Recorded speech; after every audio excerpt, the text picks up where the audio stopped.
Hello everyone. तो कैसे हैं आप लोग। आशा है कि आप सब ठीक होंगे और अपनी पढ़ाई अच्छे से कर रहे होंगे। आज हम इस वीडियो में डिस्कस करने वाले हैं अपनी फोर्थ कॉलिगेटिव प्रॉपर्टी जिसका नाम है ऑस्मोसिस। तो चलिए डिस्कस कर लेते हैं इसको बिना किसी टाइम वेस्टिंग के। तो क्या होता है ऑस्मोसिस। देखो, ऑस्मोसिस को समझने से पहले हम पहले इन डायग्राम्स को समझ लेते हैं कि होता क्या है ऑस्मोसिस के अंदर।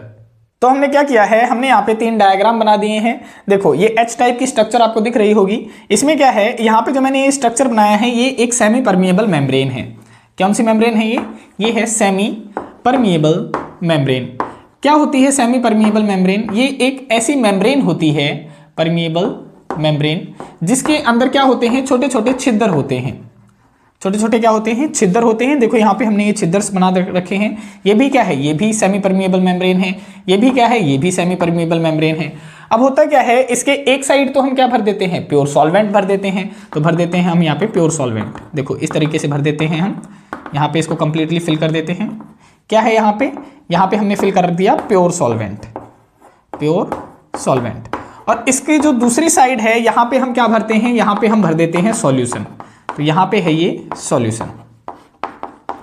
सॉल्यूशन, अब हमें पता है सॉल्यूशन कितनी चीजों से मिलकर बनता है, 2 चीजों से मिलकर बनता है। यानी इसके अंदर सॉल्यूट भी प्रेजेंट है और क्या प्रेजेंट है, सॉल्वेंट भी प्रेजेंट है। तो अगर आपसे पूछा जाए कि सॉल्वेंट की अमाउंट ज्यादा कहां पे है, तो आप कहेंगे इस साइड सॉल्वेंट की अमाउंट ज्यादा है क्योंकि प्योर सॉल्वेंट भर रखा है। लेकिन इस साइड हमने क्या भर रखा है, केवल सॉल्यूशन भर रखा है। तो सिमिलरली यहां पे क्या है, यहां पे प्रेजेंट है सॉल्यूशन।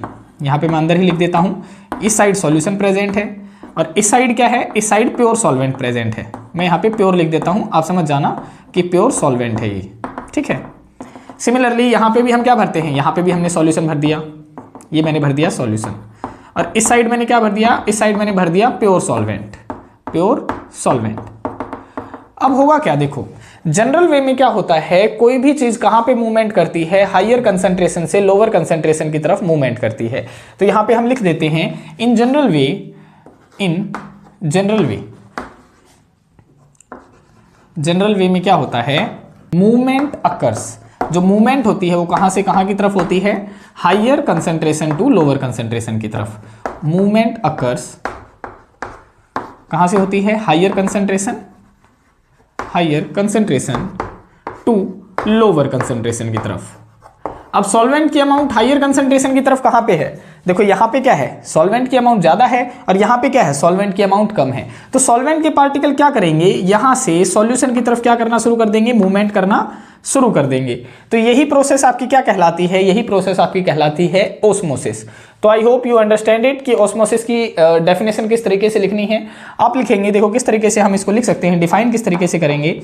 आप लिखेंगे when solution and solvent separated through semi permeable membrane, then solvent particle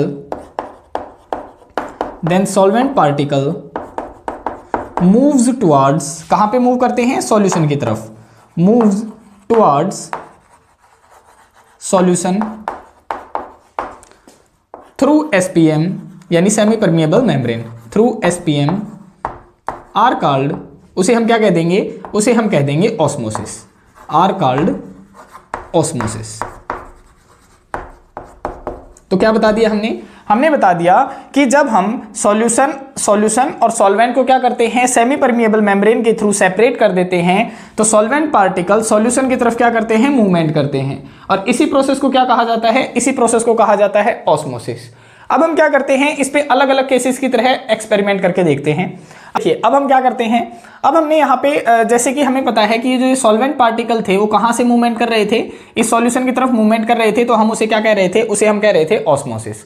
लेकिन अब मैंने यहाँ पे क्या लगा दिया, अब मैं यहाँ पे एक पिस्टन लगा दिया मैंने, इसका नाम मैं रख देता हूँ पिस्टन।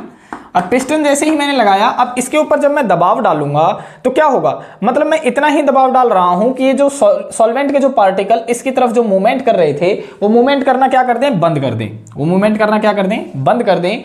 तो कितने जो प्रेशर हम लगा रहे हैं इस मूवमेंट को रोकने के लिए, उस प्रेशर को कहा जाता है ऑस्मोटिक प्रेशर। तो आप क्या कहेंगे, इसे लिखेंगे कैसे, आप लिखेंगे the minimum pressure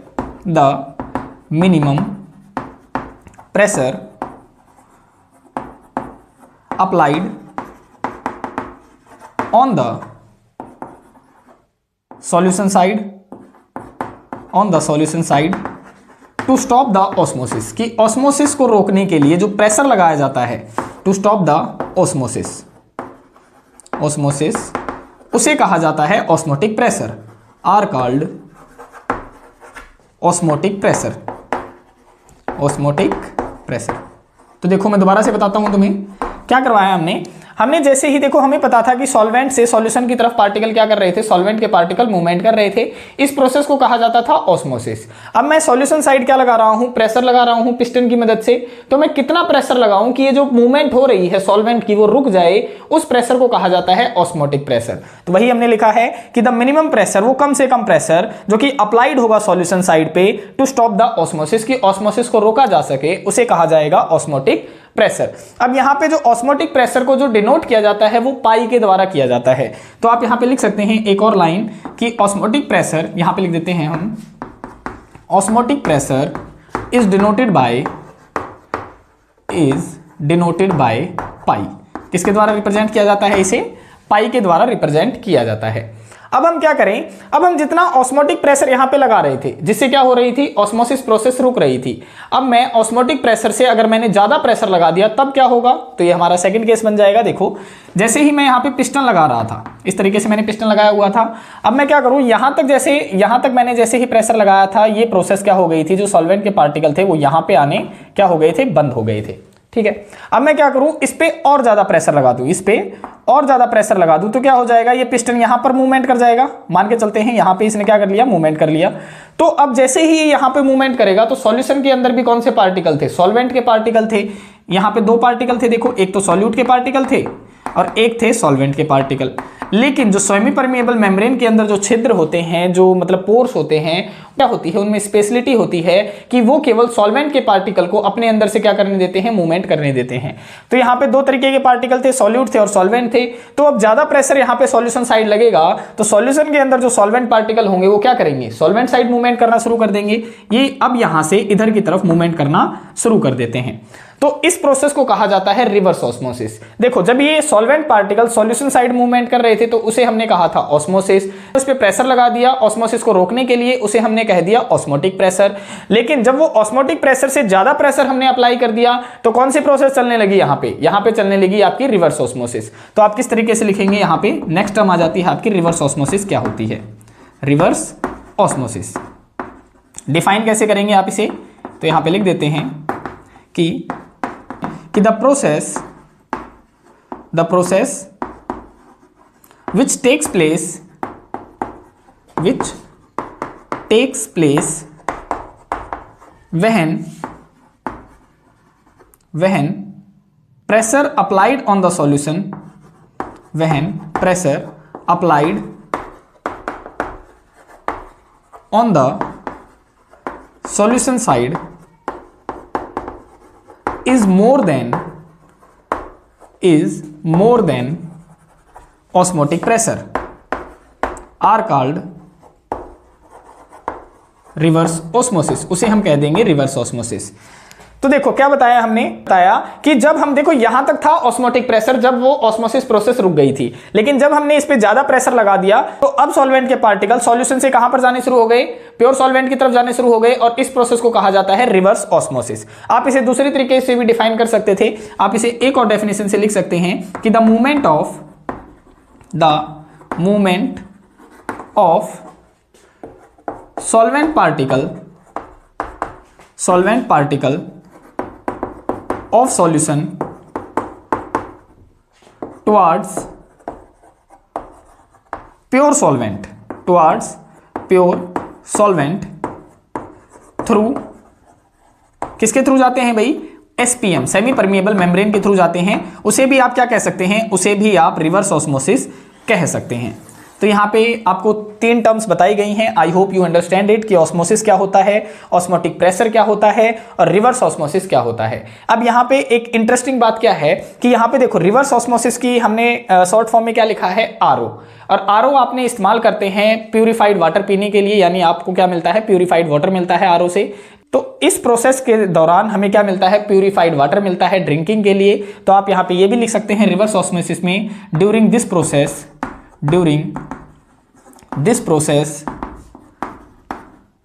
process we get, हमें क्या मिलता है, purified water, we get purified water for drinking, पीने के लिए हमें स्वच्छ पानी मिलता है आरओ के अंदर। यानी आरओ की फुल फॉर्म क्या होती है, रिवर्स ऑस्मोसिस।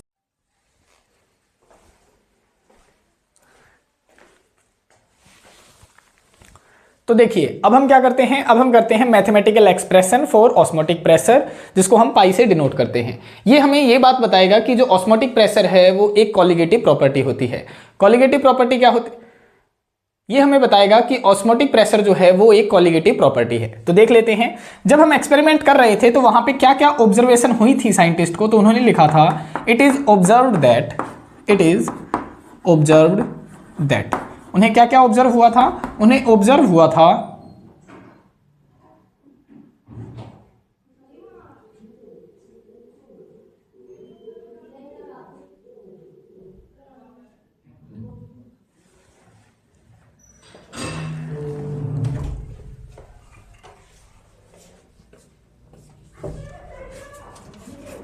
क्या हो गया, पीछे भी रिजल्ट तो कौन ले आया तुम, रिजल्ट भी ले आओ और क्या भेज दूंगा फोन पे, ले आइए, सामने आ जाइए, इबे ले आओ, सामने आ जाइए, मैं भी वीडियो बनाऊँ था।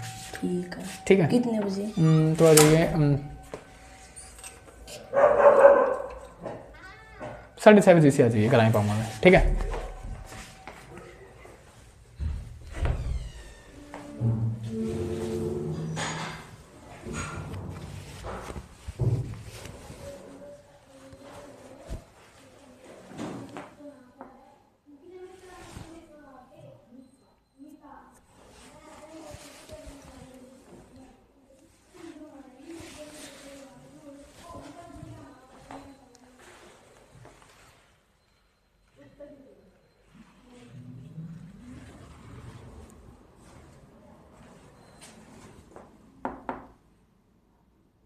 तो क्या ऑब्जर्व किया था उन्होंने ऑब्जर्व किया था जो पाई है यानी ऑस्मोटिक प्रेशर है वो डायरेक्टली प्रोपोर्शनल होता है कंसंट्रेशन के।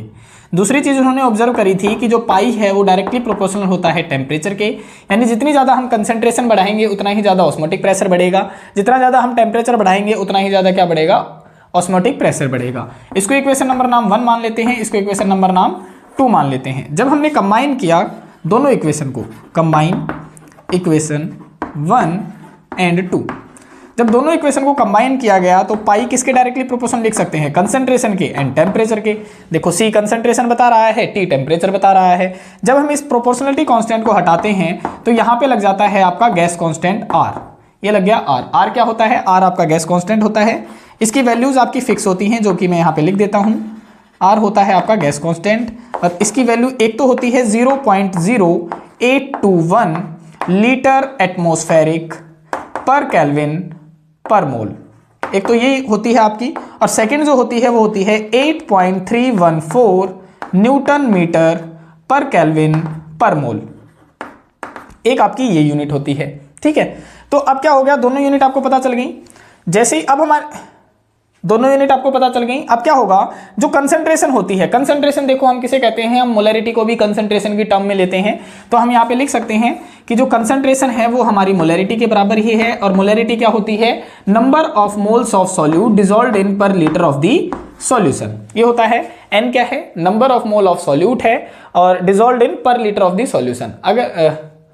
अगर आपको ये नहीं पता है कि मोलैरिटी की डेफिनेशन कैसे लिखते हैं, कैसे ये फॉर्मूला आया है, तो आप हमारे सॉल्यूशन के पिछले लेक्चर्स देख सकते हैं। तो अब यहां से हमें ये फॉर्मूला पता चल गया, तो कंसंट्रेशन की वैल्यू हम यहां पे पुट कर सकते हैं, तो कर दीजिए पुट। तो देखो पाई इज इक्वल टू क्या लिख सकते हैं, एन अपॉन में वी एल लिख सकते हैं आर टी। ठीक है, अब वी एल यहां पे जाएगा तो क्या बन जाएगा, pi V L is equal to N R T.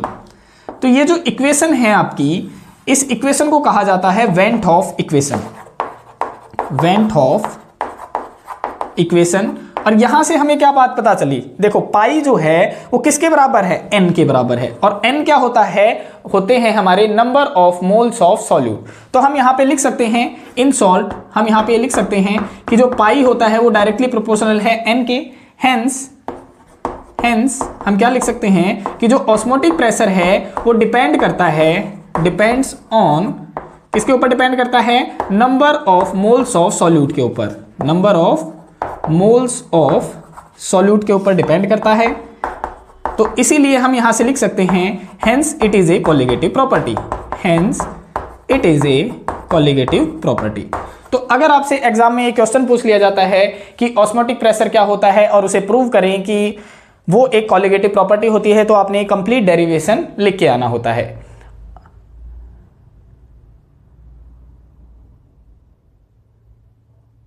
और अगर आपसे पूछ लिया जाता कि कैलकुलेट करो मोलर मास, और अगर आपसे पूछ लिया जाता कि कैलकुलेट करो molar mass of non volatile solute by using osmotic pressure, by using osmotic pressure, तो किस तरीके से करते हैं आप देखो, यहां पे एक और क्वेश्चन बन सकता है, और वो क्या बन सकता है, calculate molar mass of non volatile solute using, किसका यूज करके, ऑस्मोटिक प्रेशर यानी पाई का यूज करके आप मोलर मास निकालो नॉन वोलेटाइल सॉल्यूट का। तो देखो हम इसको इक्वेशन को डायरेक्टली इस्तेमाल कर सकते हैं, इसको इक्वेशन नंबर इसको इक्वेशन नंबर 1 मान लेते हैं। तो यहां पे आप लिख सकते हैं यूज, तो हम इसको डायरेक्टली इस्तेमाल कर लेते हैं, इसको इक्वेशन 1 नाम मान लेते हैं। तो इसको हम डायरेक्टली इस्तेमाल कर सकते हैं, इसको इक्वेशन 1 मान लेते हैं। तो हम यहां पे लिख लेते हैं यूजिंग इक्वेशन 1, यूजिंग इक्वेशन 1। और इक्वेशन 1 क्या थी हमारी, pi VL is equal to nRT, और n क्या थे, number of moles of solute थे। तो यहां पे मैं n2 भी लिख सकता हूं।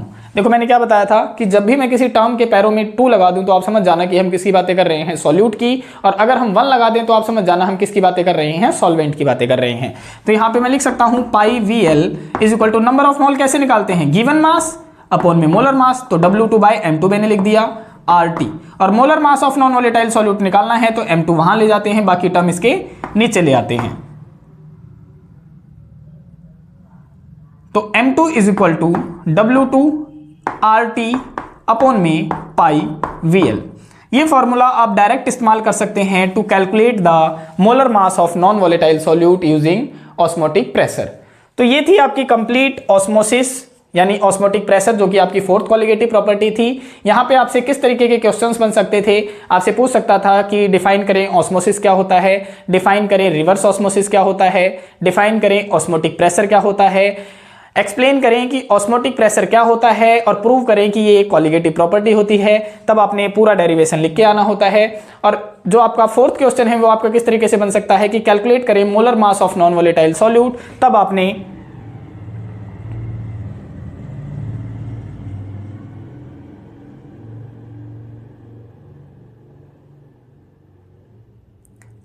ये यहां तक पूरा डेरिवेशन लिख के आना होता है। तो आज के लिए इतना ही। कमेंट करके हमें जरूर बताएं कि आपको वीडियोस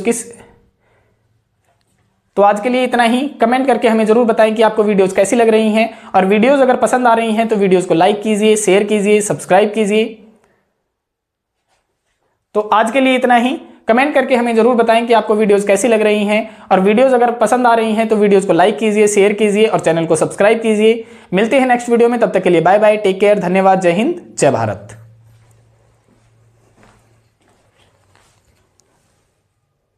अब हमसे क्वेश्चन पूछ सकता है कि हमने क्या बता दिया, हमने ऑस्मोसिस के बारे में बता दिया, आपको ऑस्मोटिक प्रेशर के बारे में बता दिया, रिवर्स ऑस्मोसिस के बारे में बता दिया। अब क्वेश्चन अराइज होता है आपकी 4th कोलिगेटिव प्रॉपर्टी से कि प्रूव करो कि जो ऑस्मोसिस या ऑस्मोटिक प्रेशर है वो एक कोलिगेटिव प्रॉपर्टी है। इस तरीके से क्वेश्चन अराइज होता है। उसके लिए हमें मैथमेटिकल डेरिवेशन करना पड़ेगा। तो उससे पहले मैं इसे क्या कर देता हूं, एक बार साफ कर देता हूं। तो देखिए अब हम क्या करते हैं, अब हम करते हैं mathematical expression for osmotic pressure, जिसको हम पाई से डिनोट करते हैं। ये हमें ये बात बताएगा कि जो ऑस्मोटिक प्रेशर है वो एक कोलिगेटिव प्रॉपर्टी होती है। तो देख लेते हैं, जब हम एक्सपेरिमेंट कर रहे थे तो वहां पे क्या क्या ऑब्जर्वेशन हुई थी साइंटिस्ट को। तो उन्होंने लिखा था इट इज ऑब्जर्व्ड दैट, उन्हें क्या क्या ऑब्जर्व हुआ था, उन्हें ऑब्जर्व हुआ था जो पाई है यानी ऑस्मोटिक प्रेशर है वो डायरेक्टली प्रोपोर्शनल होता है कंसंट्रेशन के।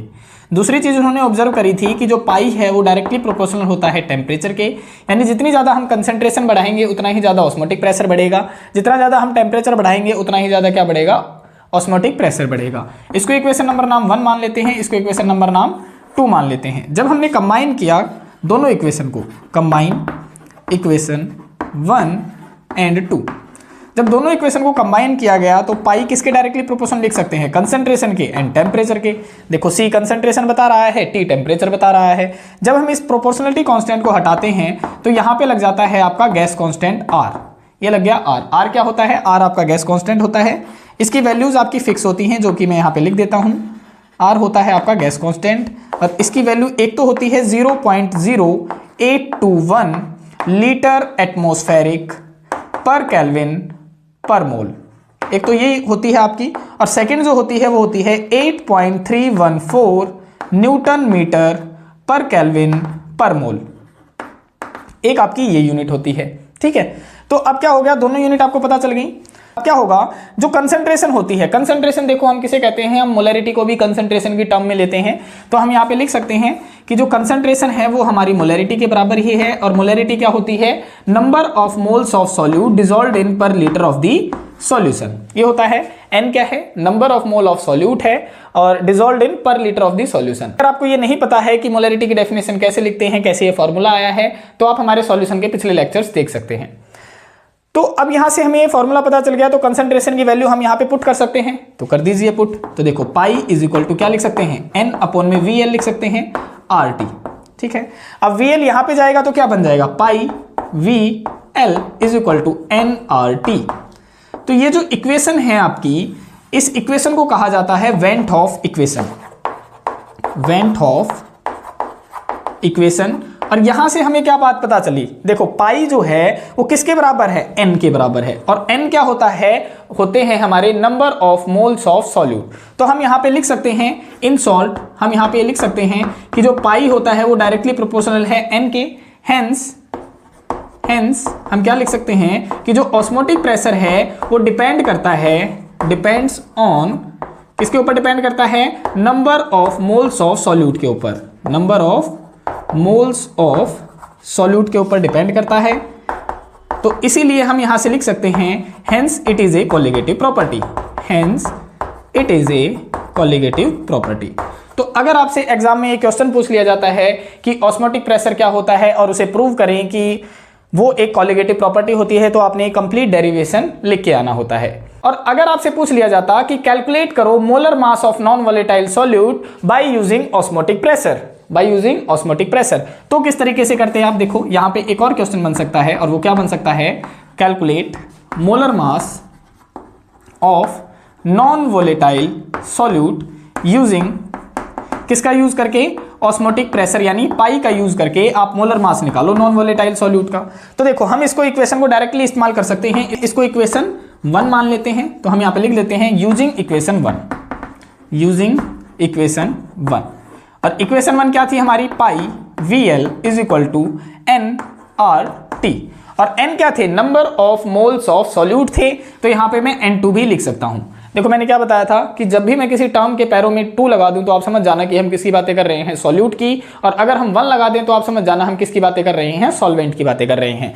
तो यहाँ पे मैं लिख सकता हूं pi VL is equal to number of mole कैसे निकालते हैं, गिवन मास अपॉन में मोलर मास, तो W2/M2 मैंने लिख दिया RT, और molar mass of non volatile solute निकालना है तो M2 वहां ले जाते हैं, बाकी टर्म इसके नीचे ले आते हैं। तो M2 is equal to W2RT upon में पाई VL। ये फॉर्मूला आप डायरेक्ट इस्तेमाल कर सकते हैं to calculate the molar mass of non volatile solute using osmotic pressure. तो ये थी आपकी कंप्लीट ऑस्मोसिस यानी ऑस्मोटिक प्रेशर, जो कि आपकी 4th कोलिगेटिव प्रॉपर्टी थी। यहाँ पे आपसे किस तरीके के क्वेश्चंस बन सकते थे, आपसे पूछ सकता था कि डिफाइन करें ऑस्मोसिस क्या होता है, डिफाइन करें रिवर्स ऑस्मोसिस क्या होता है, डिफाइन करें ऑस्मोटिक प्रेशर क्या होता है, एक्सप्लेन करें कि ऑस्मोटिक प्रेशर क्या होता है, और प्रूव करें कि ये एक कोलिगेटिव प्रॉपर्टी होती है। तब आपने पूरा डेरिवेशन लिख के आना होता है। और जो आपका 4th क्वेश्चन है वो आपका किस तरीके से बन सकता है कि कैलकुलेट करें molar mass of non volatile solute, तब आपने यहां तक पूरा डेरिवेशन लिख के आना होता है। तो आज के लिए इतना ही। कमेंट करके हमें जरूर बताएं कि आपको वीडियोस कैसी लग रही हैं, और वीडियोस अगर पसंद आ रही हैं तो वीडियोस को लाइक कीजिए, शेयर कीजिए और चैनल को सब्सक्राइब कीजिए। मिलते हैं नेक्स्ट वीडियो में, तब तक के लिए बाय बाय, टेक केयर, धन्यवाद, जय हिंद, जय भारत।